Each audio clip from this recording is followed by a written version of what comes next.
Excel ফাইলের কিছু tools আমাদের যদি মানে মিসিং থাকে সেক্ষেত্রে আমরা যে কাজটি করব, এখানে এসে রাইট বাটন চাপবো, দেন হচ্ছে কাস্টমাইজ কুইক অ্যাক্সেস টুলবার এখানে ক্লিক করব। দেন এখানে দেখবেন যে অনেক টুলবার এখানে শো করতেছে, অথবা যে এখানে ক্লিক করে যে অল কমান্ড আছে এখানে ভিতরে প্রবেশ করব।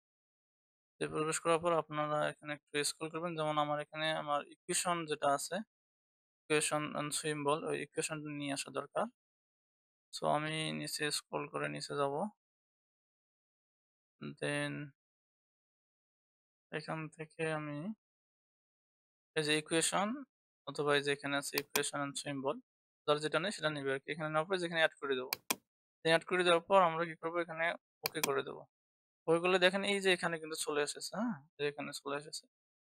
ওকে? আবার আপনি চাইলে এখানে খুঁজে দেখতে পারেন যে এখন যে এখানে আছে, তো এখানেও খুঁজে দেখতে পারেন। এরপর এখান থেকেও আমরা নিয়ে আসতে পারি। দেখেন যে ইনসার্ট এ গিয়ে এখানে মনে করেন যে একটা আছে আরেকটা না, যদি এরকম থাকে তাহলে আপনি এখানে রাইট বাটন চাপবেন, দেন এই যে আবার একই প্রসেস এ এখানে যাবেন। যাওয়ার পর এখানে অল কমান্ড আছে। দেন স্ক্রল করে নিচে আসবেন। এর আগে আমি যেমন এই যে এটা নিয়েছিলাম, হ্যাঁ? তো ইকুয়েশন এর যে টুলস এটা আপনি নিতে পারেন। এখানে ক্লিক করে দেন যে এড করবেন। এড করলে যে ওকে দিয়ে দিবেন। তাহলে চলে আসবে যে এখানে শো করতেছে, যে এখানে ইকুয়েশন পাই ছিল। এখানে এই পাইটা এই যে শো করতেছে। হ্যাঁ?